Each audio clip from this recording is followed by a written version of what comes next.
And we're live. What's up, everybody? Hopefully this stream works a little bit better. The one I did the other day was freezing a lot. The audio came in well, but it was freezing. So let me know, viewers, how this is coming in. We got the calling show with Adam and Adar. Yeah. Adam, have you ever thought about that our names are just one letter apart?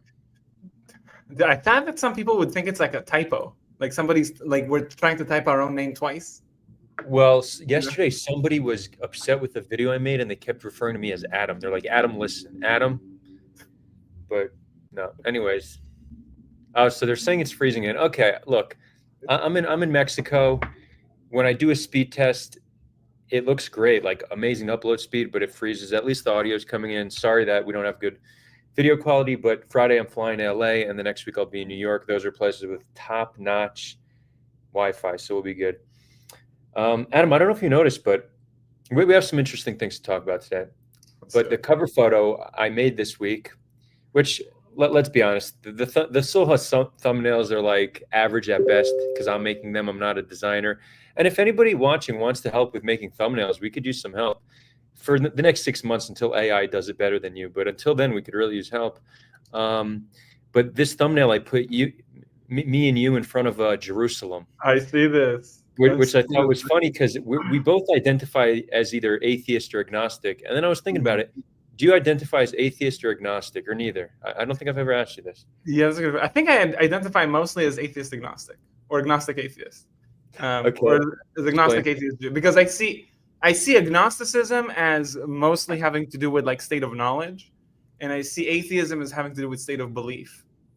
You know what I mean? So it's like agnostic is saying you don't know. I don't know. It's hard to it's hard to know whether it's even possible to know. Almost by definition, it's depending on how you define it, it's probably impossible to know. So that's right. about agnostic is essentially acknowledging our ignorance about what there is, what exists.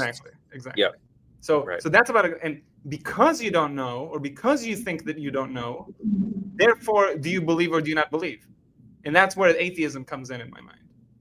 You see the difference? So it's like sometimes I think some people could be theist agnostics, where they say, I don't know. It's hard to know, but I believe nevertheless. I feel like I'm like that in some situations when I'm on a plane and it's a bumpy ride. You know what I mean? I still don't think I don't know, but I kind of believe it now. You know what I mean? For like a brief moment. Right. Well, because that's at that point you have a Pascal's wager going on. You know, you have nothing to lose. I might as well. You know. Yeah, you might as well. Right. And for those unfamiliar, Pascal's wager, something Pascal. What's his first name? Emmanuel Pascal, something like that. Louis. I don't know. Louis. His whole concept was like you should believe in God because if you're wrong, well then you're screwed. But if you're right, if you're wrong, then you're screwed. And if you're right, then that's great. So what's like, why not at least believe in it? There's a risk to not believe in it. There's no risk to believe in it. So that's essentially Pascal's wager, right? Yeah. It's majorly flawed because which God are you talking about, right? There's been over 1,000 gods. There's been thousands of gods believed in throughout history, so Pascal's wager doesn't really solve a problem. Right. Yeah, maybe you're increasing your odds of not being screwed by one out of a few thousand, but but even then, not necessarily, because there could be a God that says, actually, I will only accept the agnostic atheists. True. You know, like you know what I mean? Yeah.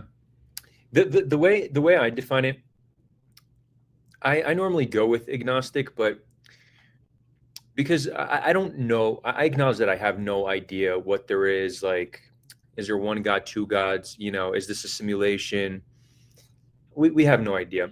But when it comes to like the question of is the monotheistic God that they teach about in Judaism and Christianity and Islam, do I believe in that? I can assert that I do not. So to that God, I am an atheist because that's a very specific God with certain qualities.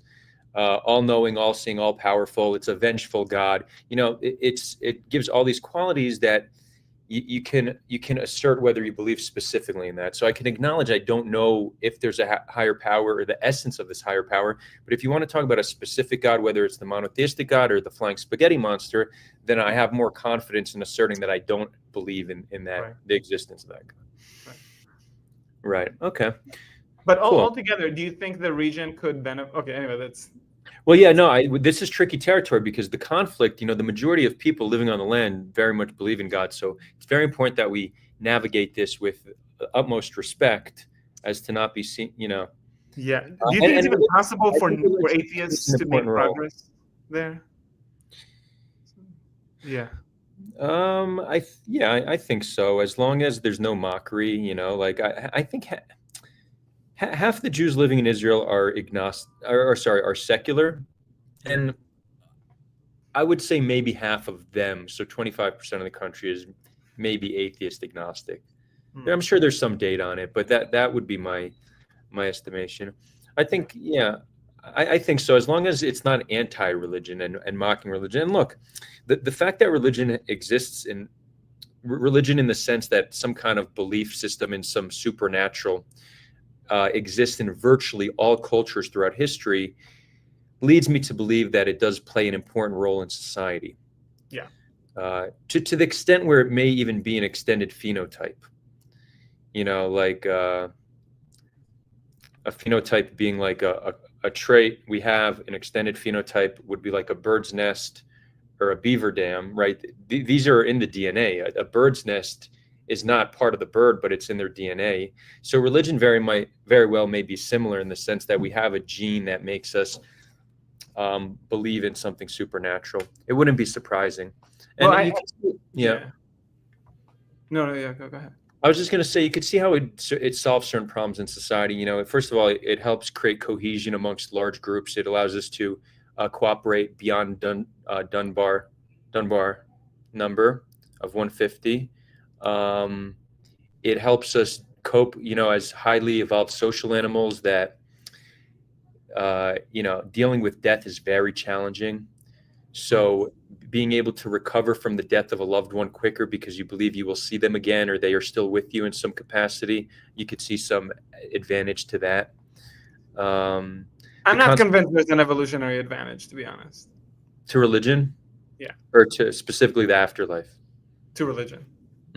Interesting. Okay. But I think that it might be leveraging or exploiting other modules in our brains that do have evolutionary advantage. For example, if you look in the clouds and you're like, I think I see a face there. This is a face. I think there's an evolutionary advantage to detect faces in the wild and to make out pattern and to try to surmise patterns. So it's not a feature, it's a bug of us being great at pattern recognition. Exactly. And but animals don't. So how do we explain that animals who are also likely good at pattern recognition don't have these concepts just because they're not intelligent enough? Probably, yeah. And also, to what extent? I think we also and this I think is going to be a big problem in society with the rise of, I think conspiracy thinking. As the world becomes increasingly unintelligible because of AI and algorithms that are more difficult to penetrate and interpret, we're going to look for more simple explanations to why certain things are happening. And normally the explanations that we kind of we're naturally drawn to are ones of agency. There's a person doing a thing.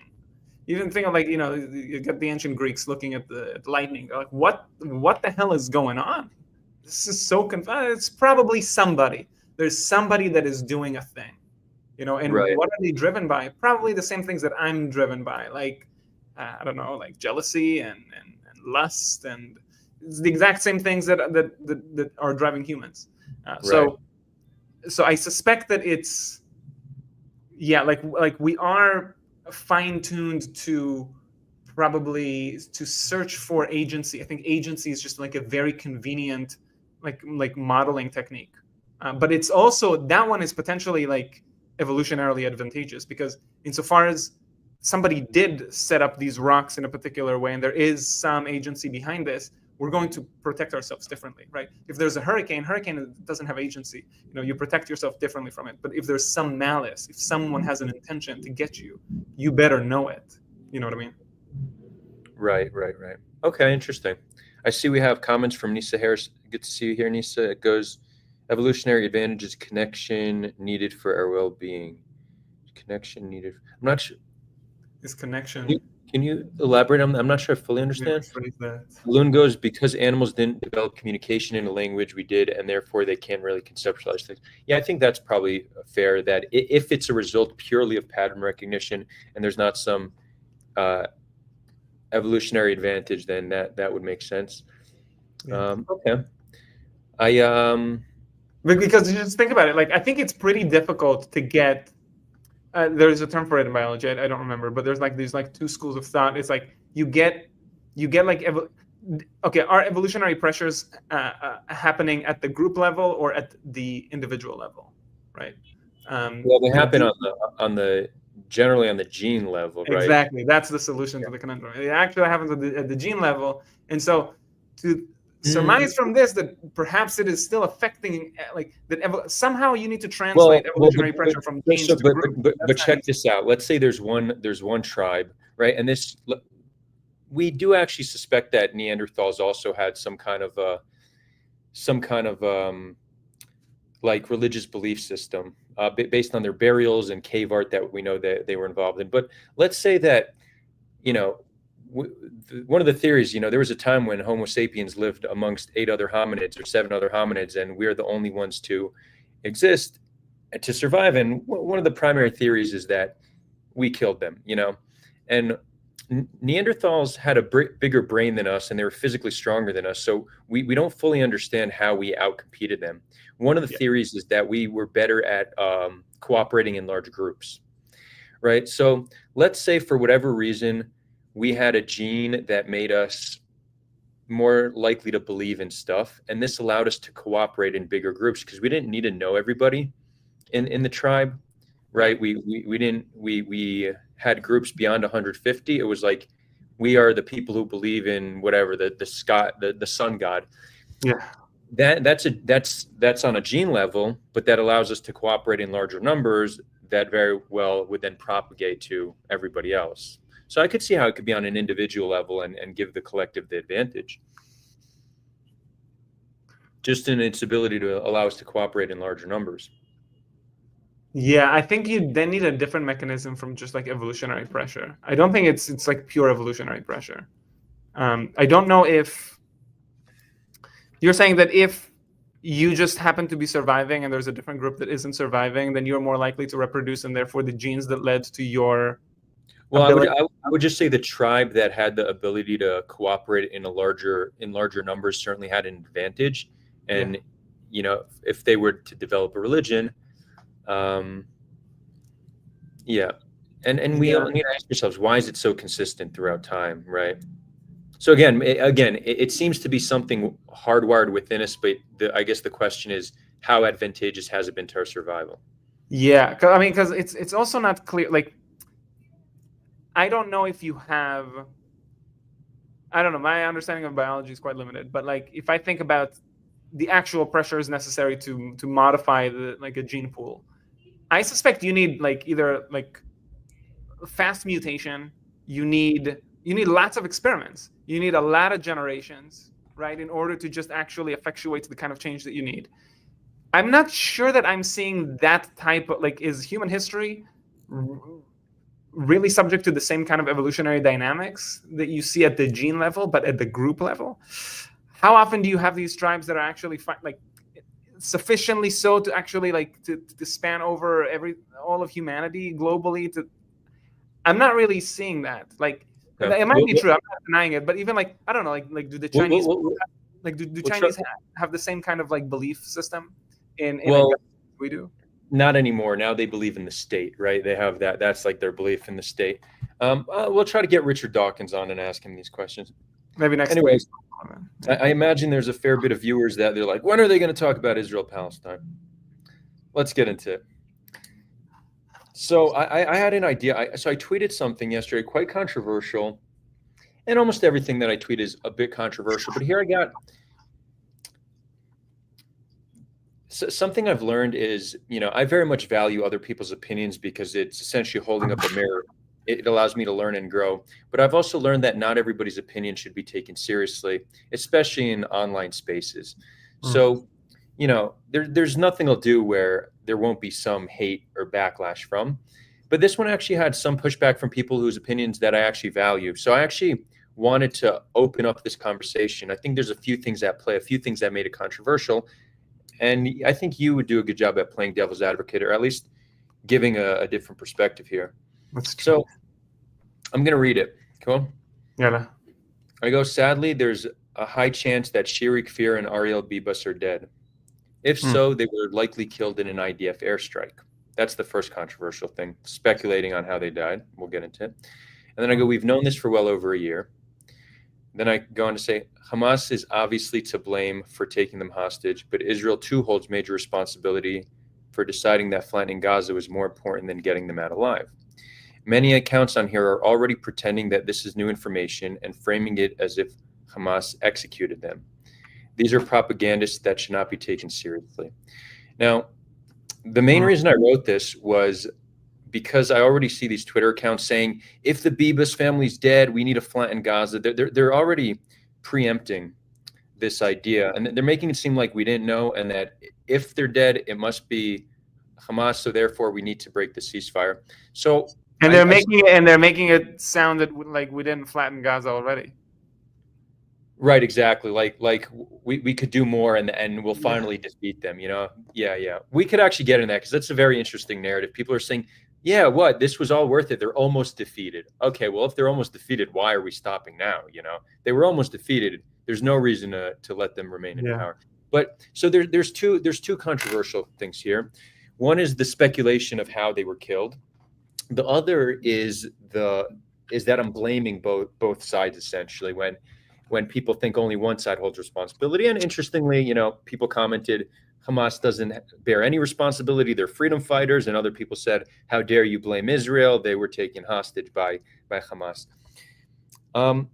Maybe first let's talk let's first talk about the speculation of how they were killed, right? Yeah. And it did kind of open my eyes to something, not something new, but it reinforced something. So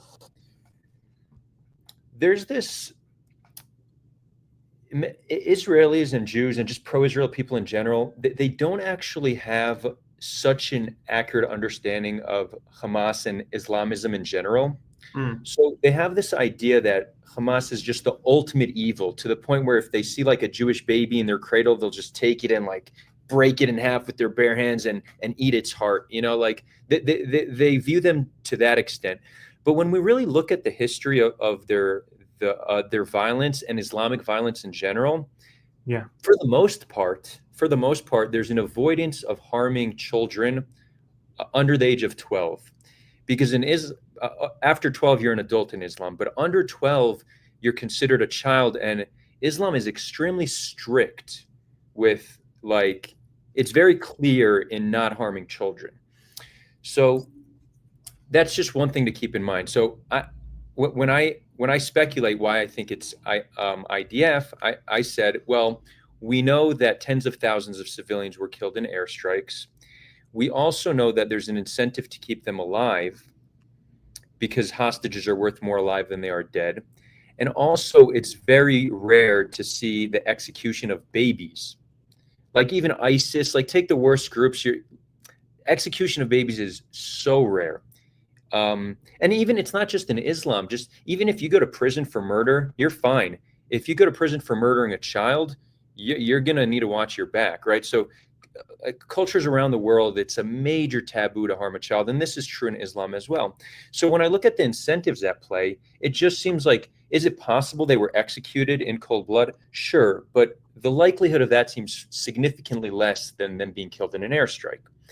Now, if you do have this belief that Hamas is just the ultimate evil and they'll just kill children for the fun of it, then I can understand why you think my hypothesis is just trying to blame Israel for no reason. But if you understand them a little bit better and how they function, how they view themselves as these Islamic holy warriors, then I think my hypothesis makes a lot more sense. Okay, so let me summarize. Your hypothesis is that it is not in Hamas's interest to go and kill the babies. And if anything, it's then more likely, because you feel like you have a bit better understanding of Hamas and what is driving them and what is Islamic and what is moral and what is immoral, even in their mind, in their religious perspective, and even just like a gut reaction of what it's like to be a human. You're saying this is across the world. People normally have an aversion from just going and killing children. So this is like the incentive structure for Hamas. Then you say, but if anything, it's very likely, or much more likely, that they were killed by an Israeli airstrike, because there's probably, first of all, tens of thousands of people died by Israeli airstrikes. Correct. And they were probably kept in places where there were also militants, and so those have, it's exactly is higher still. Okay. Are there other possibilities, by the way, that they died and not through an execution? Well, yeah, I was trying to think of what another like hypothesis could be, but I mean, those just seem even less likely, So the two most likely seem airstrike or execution. What could it be? Wait. Accidental carbon monoxide poisoning? Yeah, I mean. No. Do we know the condition they were in when they were captured? Do we know? Yeah, well, we see videos of them when they were already in Khan Yunis, and they seem to be all healthy still then. Okay. And I made a mistake in my tweet. I said Hamas is to be blamed for taking them. They actually weren't taken by Hamas, so this changes the paradigm a little bit. They were taken by like a very unknown militant group called they have a very obscure name. What if Biba's family? They were taken. So this changes it just by a little bit, because is it possible that these are not like Islamists and they're just psychopaths? Perhaps. But also, this also means that they didn't have access to the tunnels, so they couldn't keep them safe, right? Because some of the hostages would be more safe than the average civilian, but because they weren't Hamas, they actually had to hide above ground,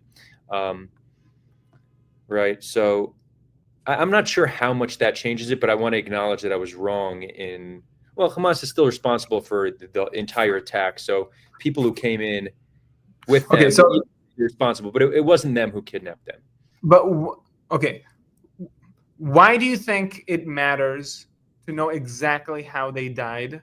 Is it only because you're trying to react to those people that are reacting to their purported death, saying that we need to then go and find them more? I think for two reasons. One is that, I don't want this to be used for propaganda to just continue to like support, what I see to be an unwinnable war that is just killing primarily civilians.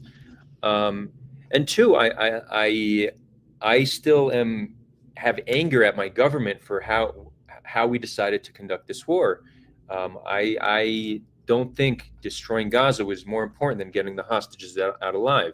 I would have negotiated a ceasefire deal without going in, without destroying Gaza. So yeah, that's what I think we should have done. So to highlight the cost of our actions, I think is important, right? So that's kind of my motivation. Okay. I think from the point of view, you can have like a strategic discussion and a tactical discussion. I think like the strategic discussion would be, should you ever negotiate with people that have taken hostages like this? Maybe yes, maybe no, right? But I could see a good argument that goes like this. Every time you negotiate over hostages, you continue to incentivize there being more hostages in the future. And maybe you should never do that. You should just say, enough is enough. We don't care. We're going to sacrifice these hostages, and that's it. And you guys you're going to stop with these attacks because it's going to continue happening. So I don't think you can have like a blanket and reflexive kind of like rejection of Israeli policy. Let's put it this way. I think you have to engage with the possibility that you're continuing to incentivize the further taking of hostages. Yeah, so I agree to an extent. I just think there's a better way to do it. It's that these are our citizens that we were meant to protect. they got taken hostage because of our failure to protect them.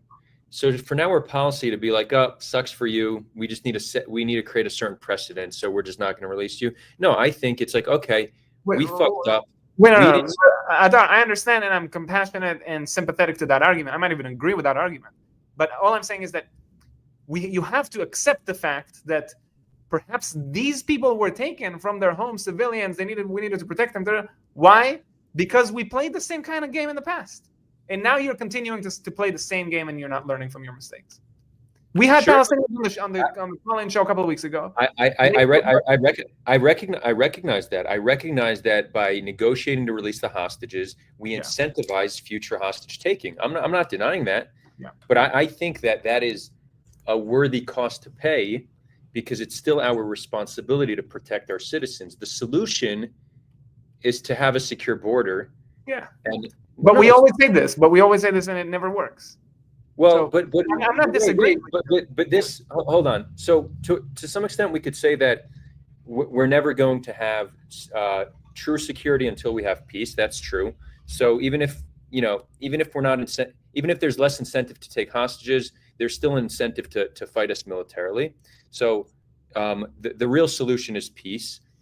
But until we have peace, to let our people get taken because we failed to secure the border when we had a lot of intel that this was happening, and we moved 2 brigades to the West Bank because things were heating up in the West Bank, left the border pretty much unsecure, disregarded intelligence reports, and then it's like, oh well, sucks for you, you'll be there forever because we messed up. Hard for me to see that as the best approach. And I get it. The alternative is to incentivize it. But whether you're incentivizing hostage taking or not, violence will continue until we solve the conflict. So the solution is to have the best defense possible and be dedicated to solving the conflict. That to me is the best way, not to fuck up, let people get taken and say, That's right. All I'm saying is you have to pay attention. You have to respect that argument, or at least the factors that animate people to reject your argument. Oh yeah. I'm sympathetic to that. I've said this the whole time. It's not so black and white. I understand why this is not why. Look, whenever I propose something, I very much recognize why it's not popular. It's not always that people are just not being rational. There's many other considerations. I have, this is one way of looking at it. There's other approaches, but I have a goal to convince more people of. But look, listen. Like right. A couple of weeks ago, we had a Palestinian on the call, or he might be a Palestinian, and he was saying, "Look, we were all surprised." Yeah, I think he's Palestinian. We were all surprised. We thought, you'll just negotiate for the hostages. That's why we did it. And now you decided not to negotiate. You caught us by surprise. Arguably, that is the right strategy. Yes, you mess with these people, you mess with our people, and that's what you're gonna get. And sometimes we're going to lose our mind and we're going to seem irrational, but that's what's necessary for you to stop playing this game. Yes, next time you go and you take another hostage, we'll flatten Gaza. Like that could be the attitude. You know what I mean? But but our deterrents don't seem to work. We've had this. I agree with that too. This has been our policy for 100 years, not 100 years, but at least 75 years. You hit us, we'll show you. I think it doesn't. We're still getting hit, right? I agree 1,000,000%, right? Justino is saying whoever said that is stupid. Justino, you know that person very well. I don't want to throw them under the bus, but the person is on the Discord and they're having these conversations with us, and that is what they said. Yeah. Adar, but you're saying everyone knows the consequences of attacks, he says, Justino. I don't think they suspected it's going to be like this. Even what was the other argument? I don't want to frame it. What? But I think there was a similar argument that was made by. It was at the time you interviewed him. Was it Olmert? Olmert with the landlord gone crazy. Do you remember that policy?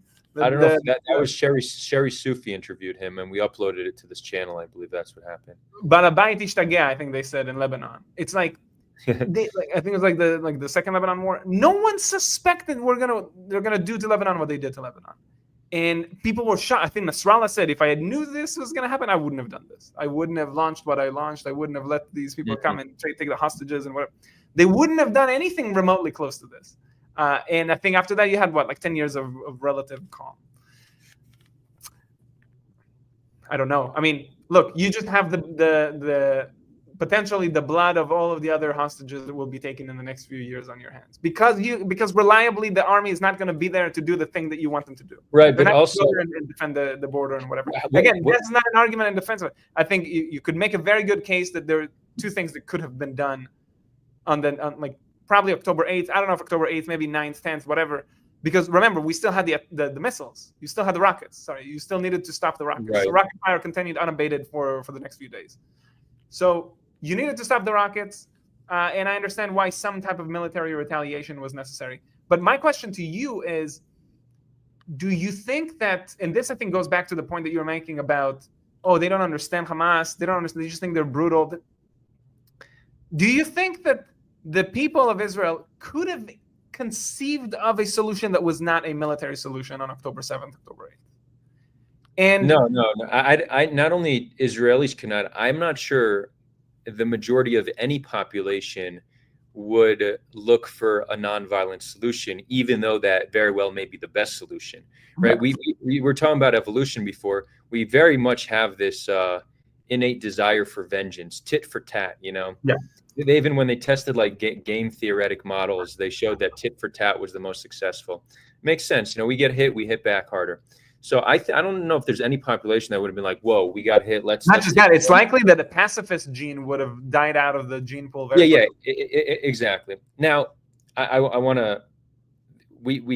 For most of our existence, we lived in a world where we did not have the capacity to communicate and negotiate. So we're wired for violence, because when you can't speak, what's left? But now we live in a world where we don't need to engage in violence. We're intelligent, we're sophisticated, and we could all communicate. So violence is less needed than ever before. And I would say in 99% of the times when violence is used, it's not necessary, right? Yeah.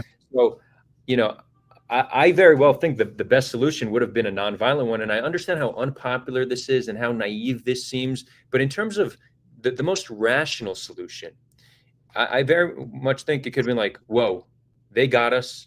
We screwed up. We need to get the hostages back. We need to secure a border. We need to negotiate. We need to negotiate some kind of peace agreement. Let me ask you, Adar, do you think that there's... Hold on. This in hindsight seems a lot more rational, because what we did was kill tens of thousands of civilians, sacrificed hundreds of our own soldiers. Dozens of hostages died in Gaza, and Hamas is still in power. We have nothing to show for all this death and destruction, right? So at this point, nothing certainly would have been better than what we did. But again, it's still... I don't want to speak in cliches, but do you think that there's a difference then between a government and a country run by politicians versus by leaders? I can't imagine any politician on the scene today who would have spoken like this, because they know that they're not going to be like, they would just lose everything politically, right? There's no political capital left. It would require brilliant political maneuvering to pull something like that off, but it very well could have been like, but suicidally too. I mean, like for them individually, you're saying? Yeah. Unless you're somehow able to leverage that, like, we have the sympathy of the international community. Could we use that to put pressure on Hamas to come to make concessions, to recognize Israel's right to exist, to not denounce violence? Like, hard to know, but it very likely would have been political suicide. And I think that's what drove our policy. Netanyahu very much, and I'm not going to say this is his only motivation, but he's certainly motivated to maintain power. So, on the day of October 7th, he recognized that this is his largest failure in a career of many failures, and the only way to maintain power is to have a prolonged war with many wins that will last long enough that he'd be forgiven. And that seems to be pretty reflective of how this was carried out. Yeah. But do you... I think that there is something that I'm noticing. I really want your reaction to this, because in Israeli circles, what is still reverberating is the absolute monstrosity and the horrendous cruelty of Hamas on October 7th. I think it's seared in their minds in a way that is difficult for other people to really fathom. Right. And at the same time, what I'm seeing now are more and more people who are They question the common Israeli narrative about the cruelty of October 7th. They say, well, maybe they don't even want to kill children. They don't like. That is like more of like the vibe that I'm getting, and I think I want to be very mindful of this gap, because while it might be true that there were not 40 beheaded babies or whatever, fine. What did happen is so horrendous, and for other people, and I feel like it's easy to kind of not to remember this. It's so horrendous that honestly, when I see those videos, I saw the videos the other day because I was just scrolling down the Wikipedia page for October 7th, right? Just like to see what happened October 7th. And then again, even just a comment right now, October 7th is nothing compared to what Palestinians deal with for decades now. This we're seeing right now is, Palestinian is saying that. This kind of sentiment, I think, it might be right, it might be wrong, right? I'm not saying it is okay. Here you go. Another comment. Marvin Vargas, horrendous, but ask why it occurred. What was caused? Maybe like what caused it? I think. Yeah, what was the cause? Yeah. What was the cause? Again, we can have that discussion, but that feels like a separate discussion the moment you look at the videos. The videos look out of this world. And this is, it doesn't need propagandizing to do it, because you're just seeing it. Bro, I was just looking at the Wikipedia page for October 7th. Yeah, well, it looks so, and I just want to say that because of this, when you then say, oh, and they killed the baby, I'll be like, of course they killed a baby. Why wouldn't they kill a baby? You just saw what they did. How would they not kill a baby? And it could be that they didn't kill the baby, right? I get that they might not have killed the baby, but yeah. It's interesting because you said it didn't need to be heavily propagandized, but it was so heavily propagandized. And I'm going to tread very carefully right here. I am going to put out a report on this in a few months. Once the hostages get released, once the dust settles a little bit more, I'm going to put out a full report on the extent of the propaganda around the atrocity of October 7th, because it was horrific. But if we take, let's say the average Israeli or the average Jew, and you ask them to write down the top 5 most horrendous things that happened on October 7th, those didn't happen. Almost consistently across the board. And I'm telling you this from many conversations. And I'm not going to get into the details right now, but as horrific but as bro, you see how the narrative is beginning to change. Even if you're right about this, but then we should have just been dedicated on being honest about what happened. Okay, but that's the government. Sure, they should never lie. They should. I don't believe in lying and propaganda. They should not have lied, and they should not be spreading propaganda. 1,000,000,000%. But for you and I to have a discussion, we know what they did is horrendous, absolutely horrendous. Correct. So the focus should have been exactly on what happened, not on these fabricated stories that still sit in the minds of our people and are eating them apart from the inside out. I'll be completely honest with you. October 7th didn't radicalize me because I knew that was possible. I knew what Hamas was capable of. Israel's response didn't radicalize me because I knew that was possible. The one thing that really, call it radicalized me, and I don't think I've been radicalized, but that really opened my mind, was the extent of the propaganda, the mainstream media's ability to pick up on it, how compelling it, how widely believed it is amongst our people, and how hard it is to get those ideas out of their minds. This is more than anything, this has kept me up at night, because the fact that our government has the ability to instill falsehoods into our minds, falsehoods that traumatize us with no accountability and no recourse, it's hard for me to accept this as a reality. So that's why I decided that I'm going to come out and do like a full video, a full review of what did happen and what didn't happen. I just want to wait a few more months because I think it will be a little bit easier for people to hear. But that was for me the most radicalizing, the extent of the propaganda around it. And again, we agree that it was horrific. We've seen the videos, right? We could have just focused on that. Adar, I don't disagree with this. I don't disagree with anything you said, right? Like, was this exploited by politicians and by the mainstream media in Israel to drum up support for a war that ended up, just so that I put the people in the chat at ease, a war that was cruel on a scale that we haven't seen probably in decades. Yes, they have done all of these things, and I don't support all of that. 100%. You don't need to forget about the horror of October 7th in order to speak honestly about the situation in Gaza and how the war had been carried out. You don't need to, but you also don't need to continue to. All I'm saying is that we should be sensitive to these people that have seen those videos and what happened in Israel and are rightfully animated at the moment, and just telling them that they are wrong about it because of propaganda, it's not enough. Like, because what we did, I'm just saying, like, here's the explanation. The explanation that you, and the reason that I'm reacting to this is you said that Israelis might just think that if you put a Hamasnik next to a Jewish baby, they'll just eat their heart alive, or open up or just eat them up. And all I'm saying is the reason for this is not solely because they were propagandized by the Israeli media. Let's just be honest about that. The reason for this is the absolute reality of what Hamas did on October 7th that makes every person think that that is plausible. I can accept that. Yeah, I can accept that.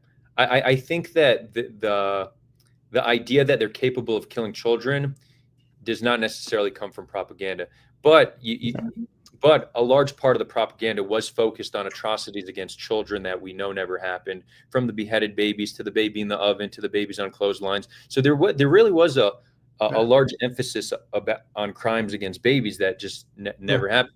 And even until today, most people, if you ask them how many babies were killed, they think it's dozens. They don't know that it was one baby and one toddler, or two babies if you want to consider an unborn. And again, that's horrific, right? Yeah. But that can be concluded as likely collateral damage and not intentional execution. That's not the same as dozens upon dozens of babies being killed in cold blood. So I do agree to an extent, but a lot of the propaganda was around crimes against babies. Justino is saying, is Adam implying that killing Palestinians comes from 7 October? So how do you explain other massacres from before? I'm not sure. No, I think you may have misunderstood him. Yeah. Yeah, I'm not sure. Yeah, Justino, can you say again? I don't think that. Yeah, please elaborate. We could also. We can open it up. Also, some people want. Do we want to open it to? Do we want to open it to call-in show? Yeah, I see. Bicep wants to call in too. Sure. Okay, we didn't get to do the full tweet analysis, but I guess that doesn't even matter because it led to a very interesting conversation. I do think, and maybe we could just like plant a flag about this idea that I think it would be useful for us, or would be interesting for us to explore at some point. This is something I want to explore, is like almost like the nature of cruelty, because I feel like the kind of cruelty, on one hand, the cruelty that we saw from Hamas on October 7th is mind-blowing, right? The cruelty of what you saw post October 7th, right, in the aftermath in Gaza and the complete destruction in Gaza is, that's the thing. I don't know how to. It feels like there are very different types of cruelty, and I think it's necessary to kind of like to really reflect on like the psychological profile of the different types of inducements to cruelty. Because I think they used to do. It was like something similar. People would say in the Vietnam era, I was like, "Oh, did you see how cruel the Viet Cong were?" And they're like, "Of course, this is like the cruelest thing." And then we went and killed millions of people. Okay, so they were cruel to a few people, and we then killed millions. Is that not cruel? I don't know. It's just not as graphic, unless you really zoom in to what it looks like to die from American airstrikes. I don't know, but it just feels like you don't see that type of cruelty, even if you see the carnage in Gaza. There's something that feels very different about it, and it could just be like, I think it's likely to be a moral illusion. But yeah, anyway. I think it is a moral illusion, but I actually want to. I think Michael Newman is bringing something up which highlights exactly what I was saying. The baby's claim was based on one reporter tripping over her words. There were around 40 young children killed at that kibbutz. No, that is not true at all. In all of October 7th, there were 38 children killed under 18. If we're looking at young children under 12, there were only 9. in different locations. There were no 40 children in any one place. There weren't 40 young children in all of October 7th. So here we're seeing a clear example of still how deeply embedded false narratives are. And I do agree that this was likely a misreport, but the amount of people that ran with the story never to make a correction, I think that's problematic. And even somebody from the prime minister's office came out and said that happened. It's okay if you make a mistake. Well, first of all, you should be very careful before reporting on something. But if you make a mistake, you should then come and make a correction. So like right now, we're seeing in display the clearly that embedded in minds are still very, and Michael, I don't mean to make an example of you, but this is just a very clear example of how there's just this idea of what happened that's just not connected to reality. Yeah, I think people want to hop on, but yeah, I think we should discuss this at some point. It's something that I've been thinking about. Israelis don't feel like they've been like they were perpetrators of cruelty. So and I think it's likely because the media again is playing games on them and the algorithms are playing games on them. I think the media is just likely not showing Israelis the extent of the carnage in Gaza, probably because they think they can't handle it or because it's not. I'll tell you. I think yes, but I think there's something deeply connected to like a colonial mindset where as long as like you're killed by this like sophisticated machinery and the justification is we're not targeting the children we're killing, we're just targeting the terrorists that are next to them. Yeah. That's like it's like a modern warfare. It's clean, it's sophisticated. That's not the same as barbarians like crossing a border and intentionally killing civilians, right? So I think it's seen as very differently. Yeah. Now, let's say that Hamas was, intentionally targeting civilians, right? Now, the way they view civilian is very different. It's not in accordance to international law, so I'm not saying this is the right way to look at it. But for them, any military-aged adult is not a civilian, right? So that's who they view as a legitimate target. Everyone else, it seems like the young children, you had 38 out of 1,200, that very, very likely could have been collateral damage, Hannibal Directive, crossfire. With that's like around 3% of the entire amount. You could find a way to see that that's not intentional. So in their eyes, yeah, they just attacked military age adults, which are either in the IDF, in the reserves, or were at some point. So in their minds, they're like, yeah, okay, we're just targeting, non-civilians. Some got caught in the way. But the way we look at it, it's like, no, that's just they're just targeting anybody, targeting civilians. And then when we respond, it doesn't matter if we killed 15,000 children in 15 months, and some of them, we blew children into little bits with their entire families, or you have many videos of parents holding the body parts of their children. That's fine because that wasn't the target. It was Hamas who was hiding behind them, or we just got intel that maybe there's some military advantage, so it's okay, right? But most people today just don't buy that moral difference. They just don't, and I think for good reason. And with power comes responsibility. If you have the capacity to drop 85,000 tons of explosives on a densely populated city, you can't just excuse it by saying, "Well, we tried." Well, it wasn't on purpose. The world isn't buying it, and I think for good reason. It's not being bought. By the way, I see for Peace 101, I asked you who's we. I wasn't asking that like sarcastically. You said we did it. I didn't know who.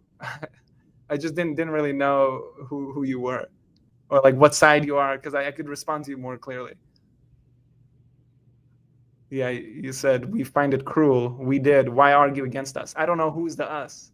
I feel like I've been arguing on both sides. Yeah. So, Michael, you're asking. I agree with you. I think. Yeah. I agree with you. I think that we should find. I think we need to graduate to a kind of morality that in some way kind of like doesn't look at those details all that much. It's like, well, I mean, you just killed a bunch of babies here, a bunch of babies there. I mean, this is a problem.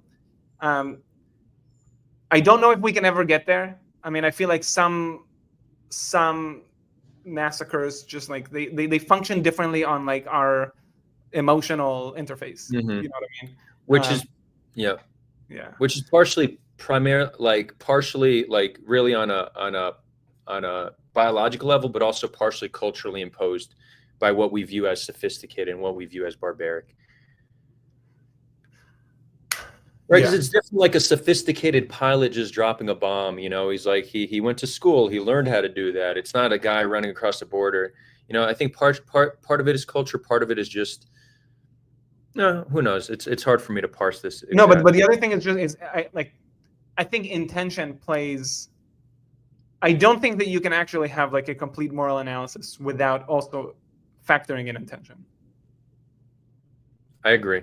I don't think that. I think intention matter. I mean, in criminal justice, intention is the difference between first-degree murder and manslaughter, right? But you do have a situation where people in positions of what it's called like negligent homicide or something, right? Yeah. Where that's not intentional; it comes from negligence or reckless something. It's something you could charge police with, right? Mm-hmm. So what's worse, like a criminal intentionally shooting a person, or a police officer that was just completely reckless and killed 10 civilians, but it wasn't intentional? Who did something worse, right? At that point, the consequence of your actions seems to probably weigh more than the intention.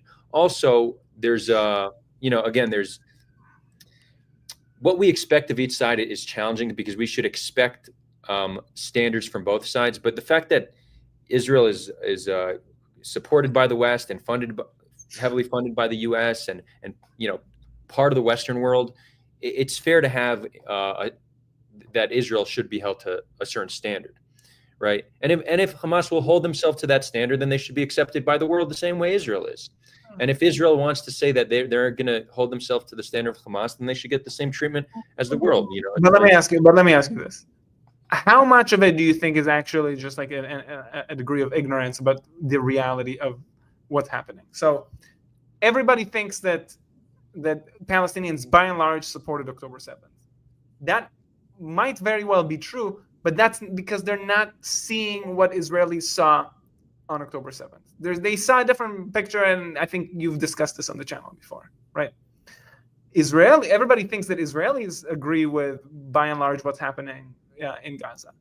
Then again, they're not watching what happened they're not actually seeing the same videos. I remember that they're simply, their TikToks, their Instagrams are very different. Fahad here says it might not be true that there's what I was saying about Palestinians.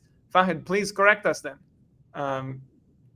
Please correct us. So could it be that it isn't the case that there is this kind of massive support, but there really is just complete ignorance?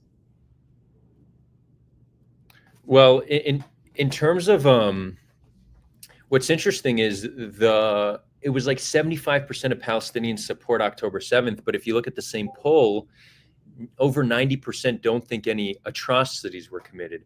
The way, and this is what I learned from my Gazan friends, that at least the way the media is reporting it in Gaza, it was only an attack on soldiers. Only soldiers were killed. Even like there was one video of the old woman who was taken hostage. It was put in a Telegram group and very quickly deleted because they didn't want that to get out. Yeah. Right. So they were controlling the media that was getting out in order to create this narrative. And I discovered this in a live stream conversation with Muhammad Sharif, rest in peace, who was killed in an airstrike. But we were talking, and he very sincerely said, yeah, Gazans supported this because it was against only soldiers. And I'm like, wait, no, it wasn't. He's like, what do you mean it wasn't? And we had this was all live. Like I discovered that that's how they think. And he discovered that civilians actually were targeted. Fahad is saying the vast majority of support for October 7th as a resistance act are from people not living in Gaza. I don't know. The polling came out of Gaza, though, Fahad. We saw polling out of Gaza. That's right. Yeah. That's right. Yeah, Fahad. We did see the polling, but I think also support for October 7th dropped over the course of the war in Gaza. I don't know about the West Bank. Right. What is fascinating, though, I dropped the link if anybody wants to join the stream, but what is fascinating is support for the two-state solution skyrocketed since October 2nd amongst Palestinians, primarily Gazan Palestinians.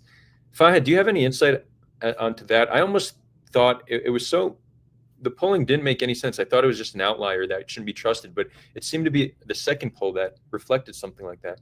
Yeah. So, any thoughts? And you dropped the link, right, for people? Yeah, people can join. I dropped the link if anybody By wants the way, just in case somebody watches it either now or afterwards, so we had last Wednesday we did a. So now the idea we're trying to meet every Wednesday, right? Last Wednesday we did the analysis about Corey's channel, the Ask Project, and the Bad Empanada video, right? After that, that video was doing, I think it is still getting a lot of views. It got it, yeah, over 2,000 at this point. Over 2,000 already, and I think in reaction to some of these things, perhaps inspired by other stuff, Corey's now doing a video over the next few days, very likely, responding to some of like common criticisms of whatever, of like his project or him or anything like that. He's taking questions. If anybody has questions for him, also drop it either in the chat or in the comments afterwards too, and say this is for Corey, because I do think that this is important, Adar, to the question that you're bringing up. Why are insofar as it is true that Palestinians are becoming more... Wait, real quick, Adam, Bicep, just give yourself a thumbnail before we bring you on. Thanks. Yeah. Either video on or thumbnail, that's the rule. Yep, go ahead. It's very interesting why, if it is true that the Palestinians might becoming more support. You're saying just Gazans, right? Gazans becoming more supportive of the two states. Seemed to be Gazans primarily in the poll that I saw, yeah. There's a limitation to Corey's project, but there are also limitations to these polls. And true. Anyway, but nevertheless, the kinds of conversations that we see on the Ask Project channel have just been so enlightening in many different ways. If people have questions about his process, anything that's going on about how he's creating it and what the limitations are, drop those questions in the comments too, and we'll make sure he sees them. Awesome. Cool, Bicep. We are going to, oh, real quick, you know it'd be funny?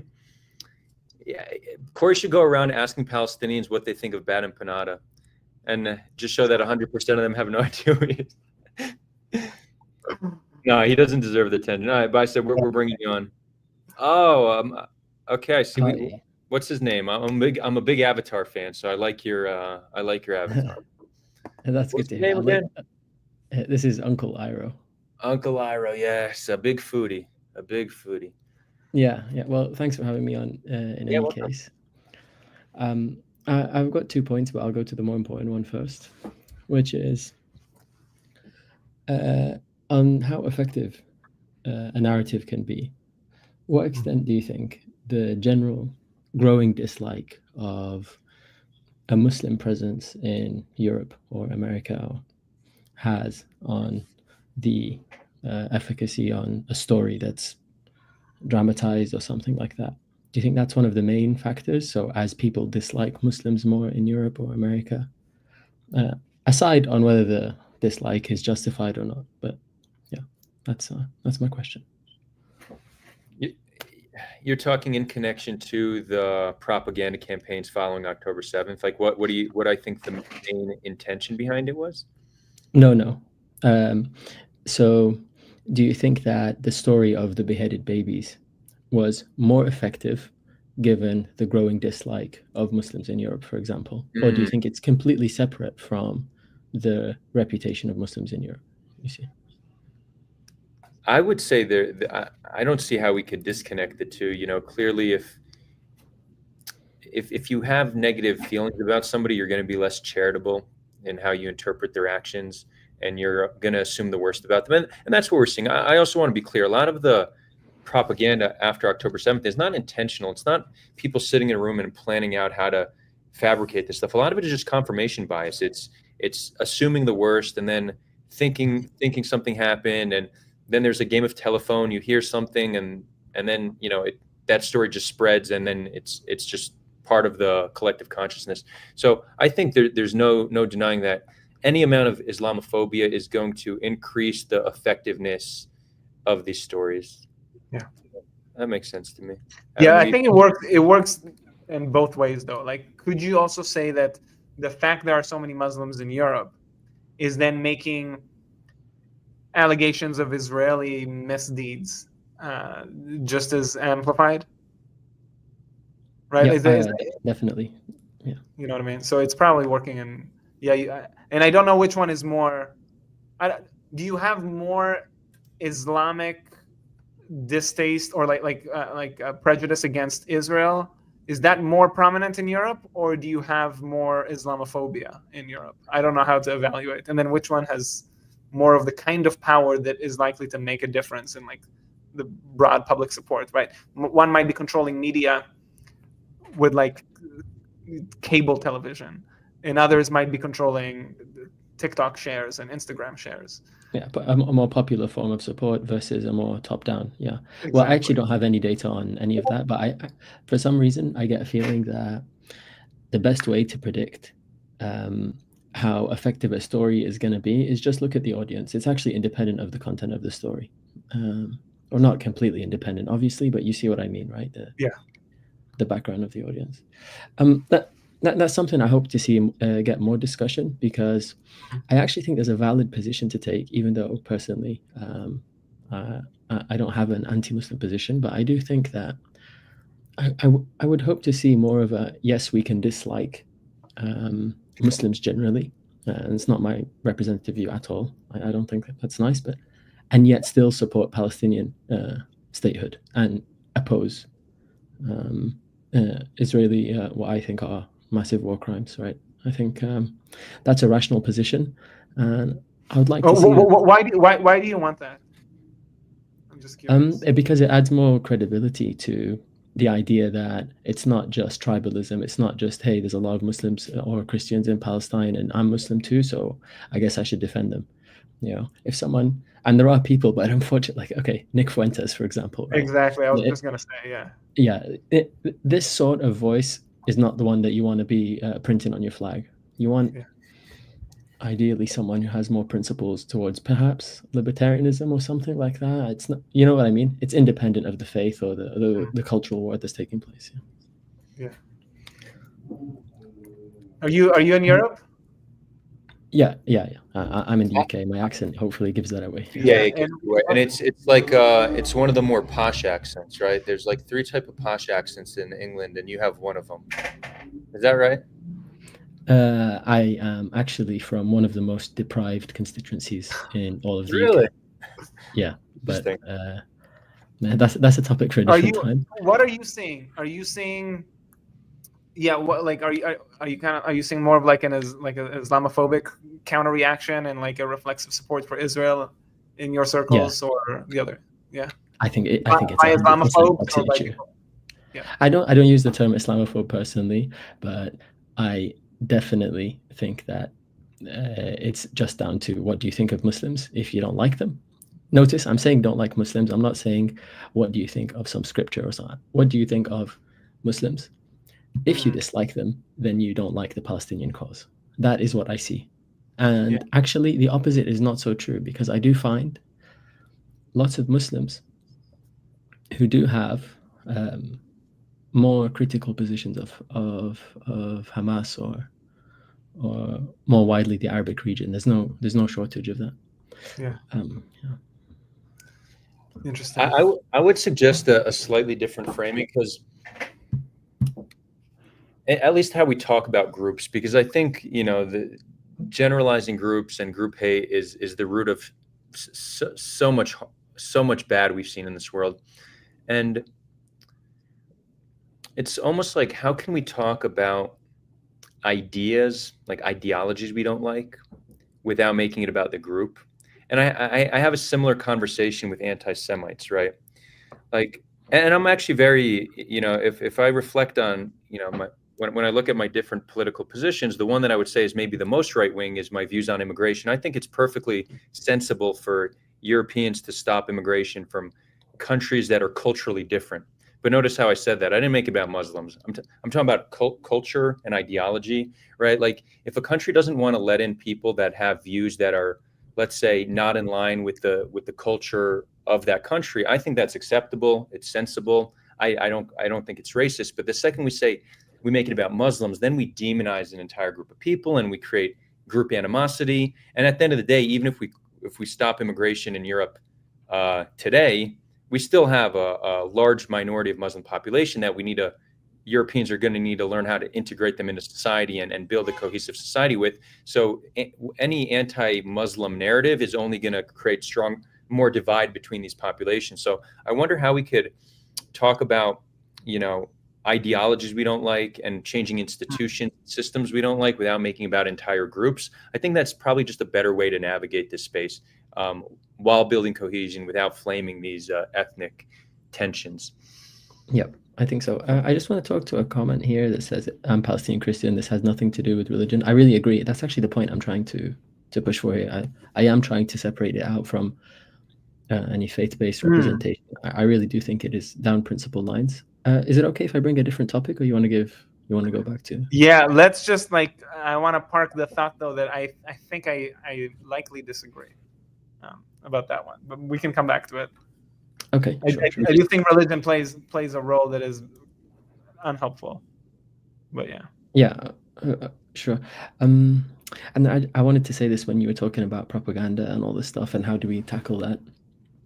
And I just can't help but feel, remembering my high school history classes where the teacher was telling me this is why it's so important to have international law and institutions that cut through the stories. And you have faith that doesn't matter what the journalist says.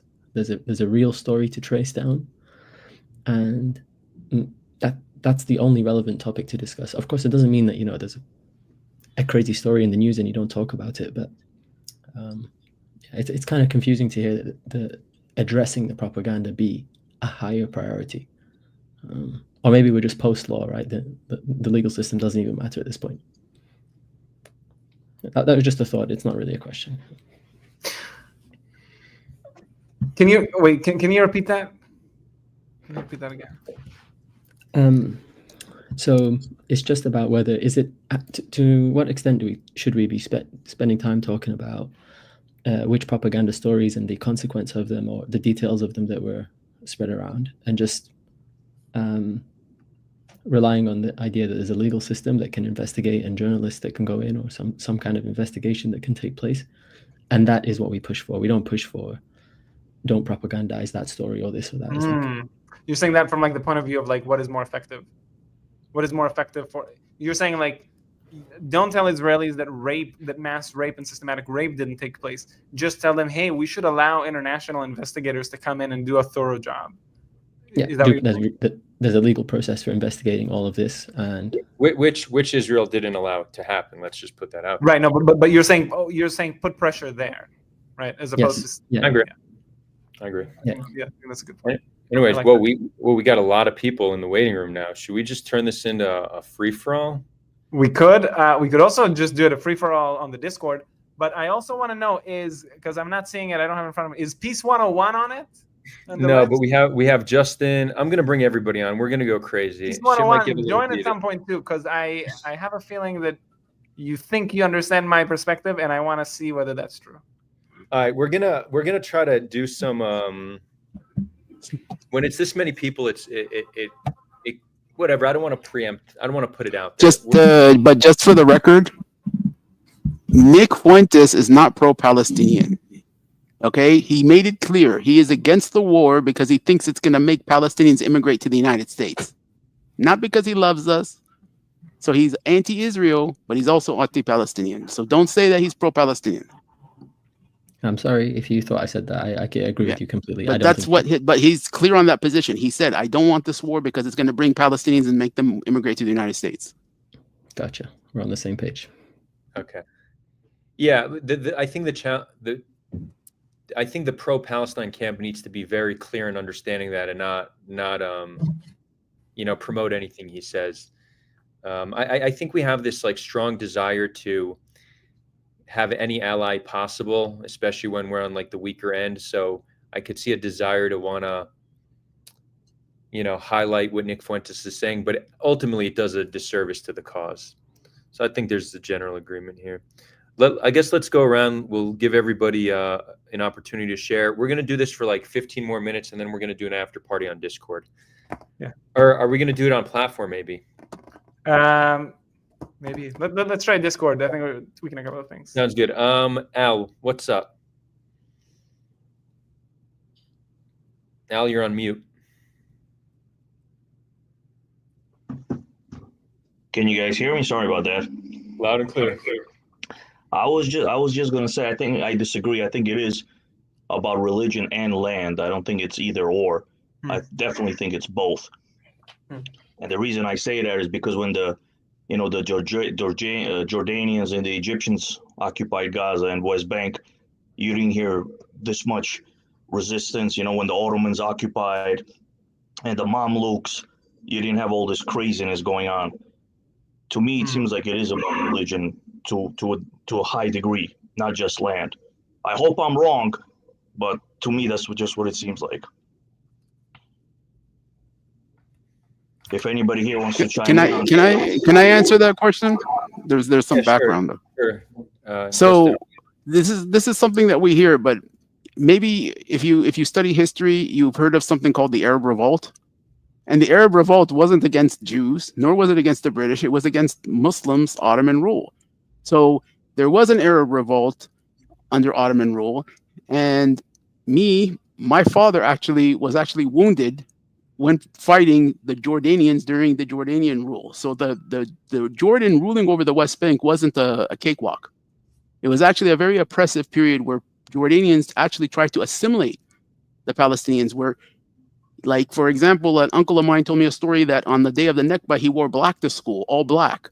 And he got beat by his teacher because they were told that anything that identifies with Palestinians, you need to confront that, like, with brutality and beat them. So what you're saying is just not accurate. Real quick, Al, before you respond, for data collection purposes, for the next 15 minutes, I'm going to moderate this conversation as if I'm the AI that we're trying to train, because we want to test different modalities. Okay, so I'm going to put myself in the middle. Thank you, Justin. I do want to respond real quick. Wait, hold on. Adam, you have 1 minute to respond, and Al, then the floor will be yours. Adam, all you. Oh, I don't think I'm going to need a minute. I think by and large, the Arab Revolt was a big failure. And I think that it is, while it's true that some people were sort of animated by like a nationalist sentiment, it's even hard to know if they were animated by that or by just cash, right? That came from the British, Lawrence of Arabia and all those stories. I don't know what to make of that. I think it's likely that it was. There's obviously more than just religion. There's also other forms of tribalism and like sub ethnicities or whatever within the Middle East. But I don't know if it's not enough. I mean, even after the Arab Revolt, I mean, Palestinians didn't necessarily see themselves as ethnically different and sufficiently different to warrant their own state. At first, they thought maybe this kind of configuration, maybe with southern Syria, maybe this, maybe that. Like, they were toying with different ideas. You have 10 seconds left.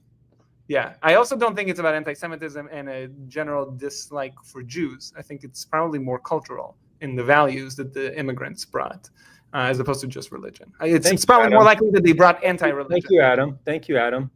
Al, the floor is yours. You have 90 seconds to respond.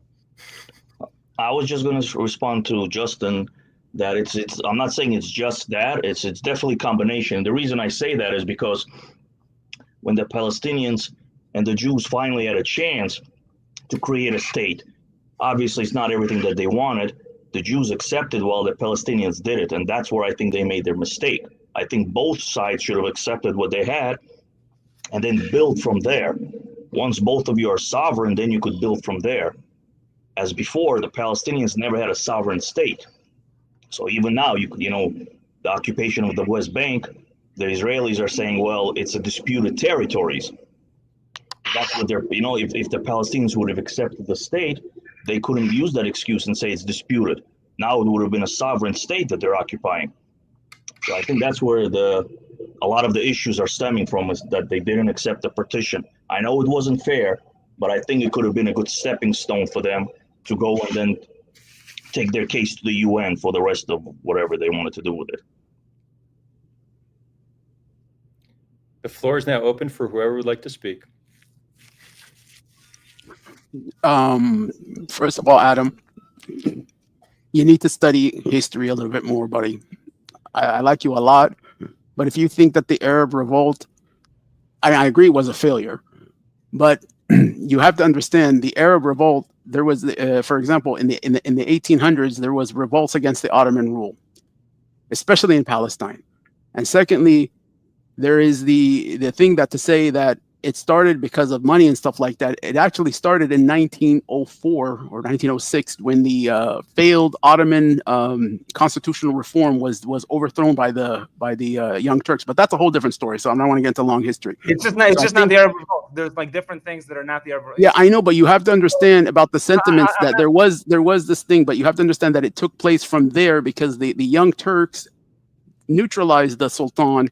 And he was very anti-Arab, and he had execution of the leaders and mayors of stuff of Arab cities. So the other thing is when you're saying that Palestinian identity, for example, there was a Palestine Arab Congress immediately formed after the Ottoman Empire. In fact, they met in Gaza in 1920, and they sent representatives to the Arab Congress. Now, whether or not they were going to join a federation is not, but there was a Palestinian identity. There was this. So please, don't deny that. I'm not saying there isn't a Palestinian identity. Yeah, but I'm just telling you that it was there, and politically it was there. Thank you, Justin. Yeah, but Al said something very interesting because this is the same, Wait. thing that, Actually, Justin, real quick, just because you addressed Adam directly, so let's give Adam now 90 seconds to respond, and then you can address Al. I don't disagree with your conclusion. I just disagree that you can point to the Arab Revolt as evidence for it. I think the Arab Revolt is just weak evidence for it. And it's not me saying that. I mean, there's a bunch of historians I can point to, the people that I'm not making this up, right? I'm getting all of this from books that I can point to. I think I think it's not a very strong argument to make that it's purely not about religious grounds just because there was an Arab Revolt. I think the Arab Revolt itself is even more murky than things that happened earlier. I think the things that happened more earlier, right at the end of the Tanzimat, with respect to to the Young Turks, I think those are much more persuasive, for example, than the Arab Revolt. Thank you, Adam. Justin, the floor is yours. So again, to say it is about religion or anything else, it's not, because again, how would you explain the revolt against the French in Algeria, the British in Iraq, and in other places as well? So, and then the fact is, the Arab nationalist movement that took place, you know who founded the Ba'athi Party, for example? It was Michel Aflaq, who was even a Christian. Actually, the Christian Palestinians and the Christian Lebanese and Syrians were actually the forefathers of political thinking in the Arab world. So this is this. But I want to now I think you're reacting to Al, though, right? Not to me. No, I'm not reacting to what you're saying, because it's like you're saying like this. Well, I didn't say it was about religion. I just said. I thought you said. I just said I don't think. I think the quickest way for me to summarize. I said I don't think it's because they're Jews, certainly, and I also don't think that. But I also think that if anything, had to do more with culture that the immigrants were bringing. That's what I was saying. And if you do want my perspective on religion, I think religion is not helping. And I also didn't say the religion of who is a problem, insofar as it's a problem. I just said religion is not helping. Yeah. So we have 10 minutes left before we're going to bring this to the after party in Discord. So let's also do some Q&A. So if anybody has questions they'd like to ask the panel, please ask them. I wanted to hear Justin's response to me. I think he was about to say something. We'll get there. We're going to prioritize super chats. Any super chat is greatly appreciated. And that will go directly to funding HeadOn.ai. Are we allowed to legally say that? Never mind. I can't make that promise, but super chats are greatly appreciated and they will be prioritized. Justin, the floor is yours to respond to Al. Well, I think that Al, his whole blame that the Palestinians didn't accept the state. And then, anyone who Netanyahu literally said, I am the reason why there's no Palestinian state and there's no two-state solutions. I mean, so the evidence, they admit this. It's not something that wasn't true or something like that. So I think that before you say that Palestinians rejected a two-state solution and stuff like that, I think you need to look at some of the statements that Israeli leaders made. Netanyahu's dedicated his political career to ensuring that there would not be a political negotiated solution. He says this openly. He brags about it. And we know for a fact that Hamas was tolerated in Gaza because even though people don't like Hamas and stuff like that, they did serve a purpose, and it was to keep Palestinians separated between Gaza and the West Bank. It served the purposes. We saw many things that prove this, and politicians even said it. Ehud Barak said it. Smotrich, he called them an asset. So when you say that didn't accept the state or this. I think you really, I think you need to like look a little bit more I was objective about referring to history. the partition. I was referring to the partition in 48. Oh, the partition in 48. Yeah, okay, we can go back there. We can talk about that and then the state of mind of people then and what was going on. To tell you the truth, I don't think anybody in the world would ever accept a partition like that based on those situations. I mean, well, like I said, if you never had sovereignty before, you finally have a chance to have sovereignty. As unfair as it is, I would have taken it and then built upon that. Maybe I'm in the minority, but as you know, I think history. Well, it's easy to say that in 2025. It's easy to say that in 2025, but in 1947, the world was different. Yeah, because and the nation state and the nation state concept and the nation state concept was still new to some people. So, you know, it's easy to say that from North America in 2025, but come to the Middle East in 1947 after the Ottoman Empire and say something like that. So it's like basically like the Kurds. Like if you give them sovereignty right now, they'll take anything. They're not going to say we want the whole Kurdistan. You know what I mean? They'll take any piece of sovereignty. I guarantee you. They won't accept occupation. I think there's a line. Yeah, real quick, just to I want to just ask you a question. So when we look at it in hindsight, I think, you know, it's clear that accepting partition in hindsight would have been a great idea. But could you understand why at the time, why a population that was living on a land for many, many generations wouldn't be okay with just accepting that over 50% of their land were given to a population that just arrived that generation and a generation before? And excuse the background noise. But yes, can you understand why it was outright rejected? Of course, I totally understand. But like I said, I'm just going based off sovereignty. If you never had sovereignty before, and you're finally given sovereignty, that's where I'm coming from. Obviously, it wasn't fair, but that's where I'm coming. It's just like Ukraine. Ukraine is sovereign. Russia attacked it. Ukraine can say, listen, we want Uganda completely before we make any peace deal, because it's a totally different story. Ukraine's sovereign. They got attacked. Now they have to, you know, they don't want to make peace until Russia completely withdraws. That's understandable. But if you never had sovereignty over the land, I don't think you're in a position to, you know what I mean, dictate terms just because you're the majority. That's my feeling. I disagree with that. Yeah, I think you. But Justin, if you want to jump in. Yeah, I just you know, the thing is, you didn't have sovereignty, but again, you're. It's kind of like when the Europeans came and said, well, there's nobody here, there's no property records or anything, therefore nobody owns the land. And you know, it's you might as well believe in a land for a people, land. What was it? Land for a people with a people for a land or something. You know, sovereignty and the concept of sovereignty as it exists in other nations was something new. And I don't know, just think that when you look at it like that, then we can basically like erase most of the countries, including the United States, where I think you live. I mean, yeah. Why should it matter? Why should it matter if like people have sovereign, like these are the people on the ground, right? Like the majority of them don't want something. Who cares if they have sovereignty? If they don't have sovereignty, that's the problem. But there's a history of rejection, because look at before the partition plan, you had the Peel Commission, which I think only offered 10% of the land to the Jews. That was also rejected. So that's what my premise is, that at some point you got to look at yourself and say, listen, we never had sovereignty over the land. Yes, we're the majority. Yes, we're this. But at some point, you got to accept something and then build from there. You got to have some kind of foundation. I'm just curious. Are you familiar with San Remos, the San Remo Conference in 1924? No. Okay. San Remos is when the British and the French and some other leaders got together to decide how they're going to rule and control and stuff. You know who wasn't there? Palestinians from the local areas, the local Arabs or whatever you want to call them.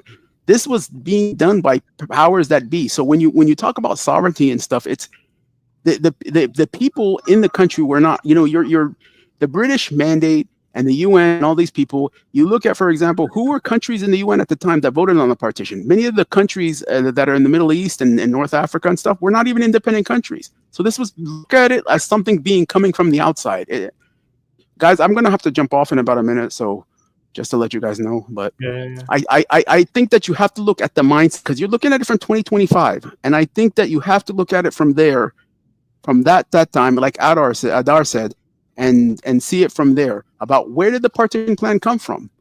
Who was influencing those people who were discussing the partition?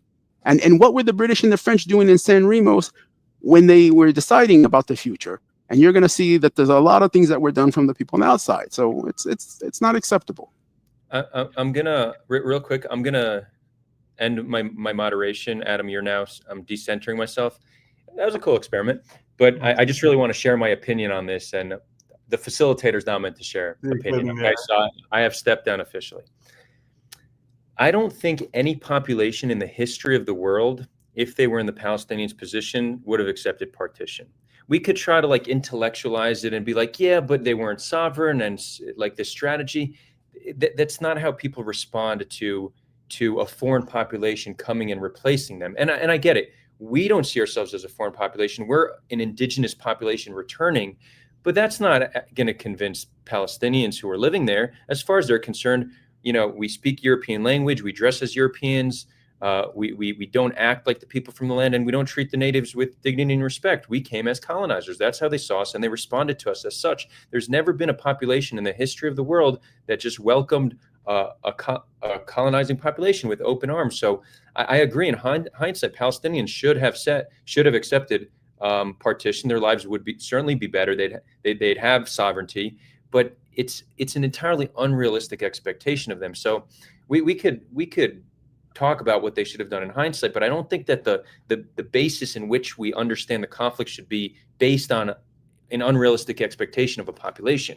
When the Romans conquered the land, we fought them until we got exiled. We wouldn't accept a partition. This is our land and we will fight. And whether it's because we had sovereignty or just we're of the land, that doesn't make a difference. We would have fought no matter what. So I think we need to be understanding it. And just the fact that there is some amount of Palestinians that have come to terms with two states, that is actually something that is actually not at all novel, and we need to recognize it's actually an achievement of sorts that some amount of Palestinians have finally come to accept that half of their land was taken, and at this point even more. So I think it's good to be just a little bit more empathetic towards the rejection and where it comes from. I think it's very natural, and everybody else in their position would have done something very similar. I have a different take, Adar. I think that it isn't that I disagree with the conclusion. Again, I disagree with the way to get there. I don't think that the fact that Palestinians didn't have sovereignty means anything in my mind. The fact they didn't have sovereignty, and it is a mistake that they never had sovereignty, right? And it's somebody else's fault. It's the British's fault or whatever. The moment that the British have a mandate to rule over another population, and they don't let that population rule themselves, where their own majority opinion ends up influencing their policies, that's a mistake, right? So this is immediately a grievance and a sin. So whether or not, you can't just continue to lay around, but the fact they never had it means that, right? The fact they never had it means nothing from a moral perspective, right? If they didn't have it, this is a moral and psychological for how they perceive it, right? It's not going to change how they perceive it. That's right. The reason they should have accepted it, insofar, I think the reason for accepting it doesn't have to do with the fact that it would have been the pragmatic thing to do. Just have something and then build from there. I don't think that we're trying to justify it on moral grounds that just like supersede what is just like pragmatic now looking back. So you could go back and then say, well, you should just do it because otherwise you'll be worse off. Okay, I'm not persuaded by that argument. As a matter of principle, should you have accepted it as a matter of principle? I think that's the question in my mind. And I think that when you frame it as we then take half your land, again, I don't think that's the right way to frame it. I think I think that's the wrong way to frame it. Is that not how it's perceived in their mind? How could it be perceived as anything other than that? Because you're not losing land. You're not losing property. Well, you're going to stay in the house that you have. You're going to keep your property. You're going to stay there. That's it. And you're going to have sovereignty there as a member of the new state. There's we could play. But a Jewish state. The Jews for the Jewish state, and the majority Jews in the Jewish state, minority Arabs in the Jewish state, majority Arabs in the Arab state, and minority Jews in the Arab state. But so I mean, do you think that that would have been accepted elsewhere? So if like we got to the Americas and we said, we're not going to kick you out, but you are now going to live in this is going to be our state. You're going to live under us. And what is under us? What is under us? It depends on the form of the state, right? Like all I'm saying is that insofar as it is like a liberal and democratic state that allows everybody equal rights. Wait. Liberal and democratic, but that's not what they wanted. The Arabs? No, but I'm saying from like a moral perspective. But even that is like in a sense a colonial construct. I want. When you say sovereignty, then, so what do you say? So what do you mean by sovereignty? If what you mean by the only thing that makes sense to me as a matter of sovereignty is that you as a person have the right to change your society through nonviolent means. To me, it means you had a president or a king, you had currency, that kind of sovereignty. Like, there's Israeli kingdom, we had sovereignty at one point. I mean, you could play devil's advocate in a way and say, well, we had sovereignty at one point over the whole land. We got kicked out. Then we returned. Why do we have to split 45% with the Palestinians if you want to play devil's advocate? Like, you can theoretically say that as well. Al, that's not my opinion. That's not my opinion. I'm just saying, if you want to go like crazy and say it like that. You're right. If you want to go crazy, that's what a crazy person would say. Yes. Yeah, I agree. But that's just not. Yeah, that's not my opinion. Adam, it's not. It's. Adar, can you put the link back in the chat? People. Yeah, but I don't. But we're gonna move it to the after party. So there's no reason to bring more people on. And Mr. Wee, come to the after party on the Discord. But Adam, even that is almost like an intellectualizing of something very emotional, because by the time where our state was proposed, right? First of all, there was no constitution. It wasn't clear exactly what the structure and nature of the state would be. But that was after decades of tension between populations, right? So no, again, like I said, I agree with your conclusion. But the way to say the way to but get there it doesn't make any difference, right? So for example, let's say the Romans said, we're just going to immigrate en masse here. You have no say over immigration to your land. We're going to immigrate en masse till we're the majority of a piece of it, and then we're going to create a Roman state. But you could vote in that state. We wouldn't have accepted that. We would have. I'm not saying they were wrong not to have accepted it. It doesn't make a difference. No, Adar, I think it makes a huge difference.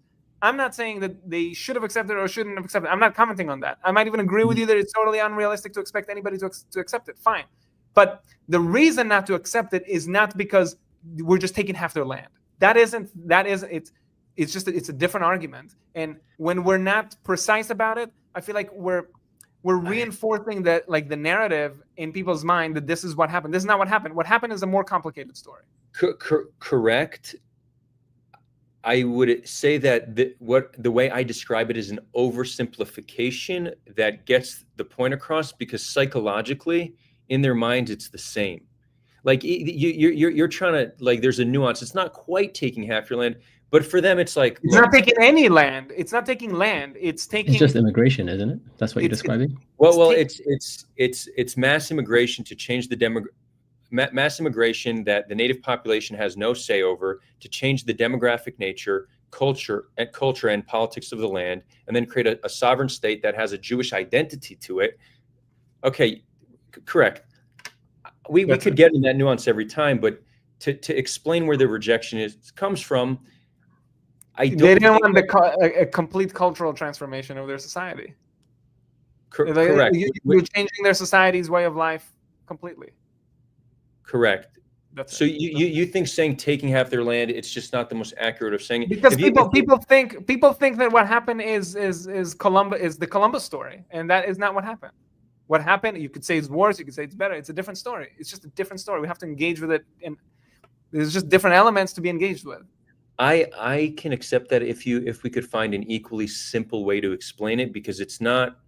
There's certain ideas that are important to put into the world, and trying to get more Israelis to understand that rejection was to be expected and should not be held against Palestinians. That's right, but they won't accept your narrative if you say we came to take half their land.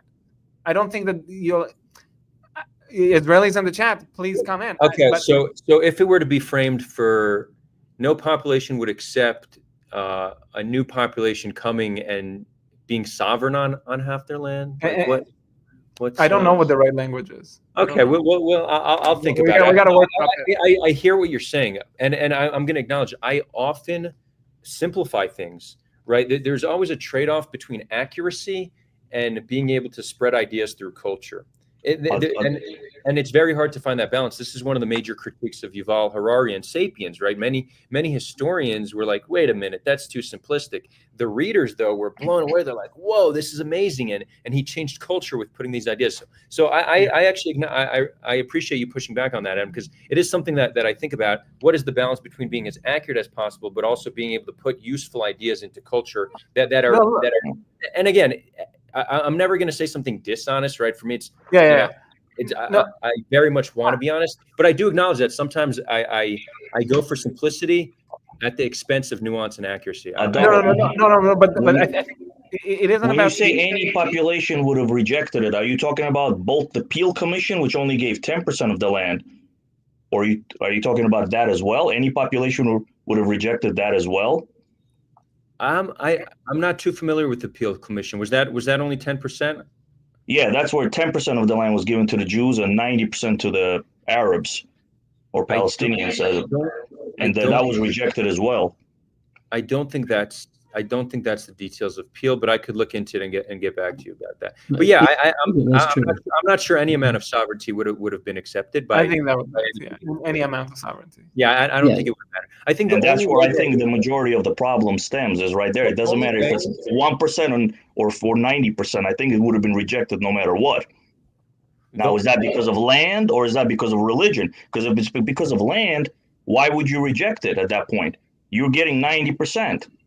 Do you see what I mean? Well, I think that it's when you view something as your own, it's very hard to get you to give up even 10%. But again, you never had sovereignty. Remember, you never had sovereignty. But that doesn't matter. That never having sovereignty makes zero difference whatsoever in the minds of the people. I don't know. No, I mean it doesn't. It's the concept of sovereignty does not register psychologically. It's we are being replaced demographically. Somebody is taking. It's like being a tenant, you could say, in a way. It's like being a tenant, and all of a sudden the landlord goes bankrupt, and now you feel like, you know what I mean? I don't know. It's. I want to try to articulate this because it's not easy to explain, but there's certain concepts certain things that when people face, they have an emotional reaction to, and it doesn't matter if there's like different semantic differences. That doesn't change the psychology of how it feels to somebody. We respond to certain things. So whether you're sovereign or not, whether it's an indigenous population coming or not, at the end of the day, people have this a fear of demographic reversal. It creates a great sense of fear in us, right?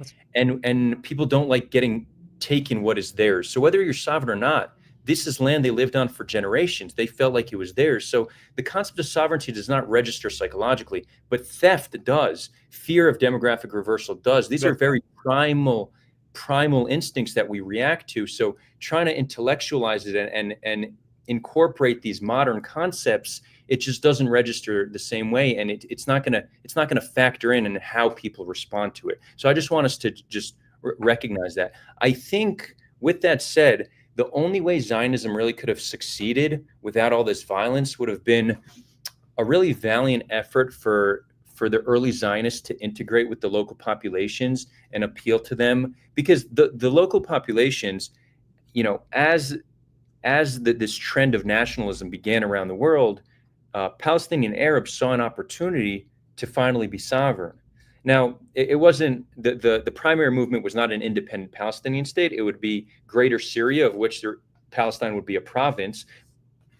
And we don't know if this was just more opportunistic because there's more of a movement for Greater Syria, so the local Arabs, Palestinian Arabs joined. But that's what they wanted. They saw an opportunity to finally be sovereign and be part of Greater Syria. Now, the early Zionists could have came and appealed to them and be like, look, we have connections, we have resources, we can get this independence. Let's build this together. We are both people of the Levant, we come from this land. Let's build this together. And again, I'm Adar, not. I mean, look, bro. Hold on. I'm literally like I'm not an oppressed Jew who came here. Exactly. Right. So I'm suggesting something that might have not been realistic for the early Zionists. Exactly. In the same way that it's unrealistic for Palestinians to expect to accept. Correct. But if I do reflect on what version of Zionism I think could have succeeded without without violence, it would have been a valiant effort to work with the local populations and build a binational state with them. I think that could have worked. But again, I'm not an oppressed Jew from the 1880s who had my family murdered. So. But I also think that wasn't the problem. Wasn't in the early 1910s. I think the problem really is 1970. I think that, and this is where we came back to a couple of times ago. The fact of the Balfour Declaration changes the game. I think that perhaps a Zionism without a Balfour Declaration would have had a better chance of being accepted by the local population. I think that's actually along that thought as well. Wait, maybe in the after party. Should we do this in the after party? Okay. Yeah. Everybody has the link. No, let's drop the link. So we're gonna finish it. We're gonna go to Discord. Discord's where we're running our community, which one day will be migrated to the HeadOn.ai platform. But for now, it's all gonna be on Discord. So we're gonna drop the link. When you click, you'll see you join on the left-hand side. It's gonna say lobby, click lobby, and that's where we're all gonna meet, and we'll continue the conversation. You could just come in to listen. You could share your thoughts. You could talk. You could do whatever you'd like. And yeah, we would love to see you all there. And Bicep, we'll give you the first thoughts when we join the after party. So thanks for your patience, and thank you everybody for joining. Thanks everybody.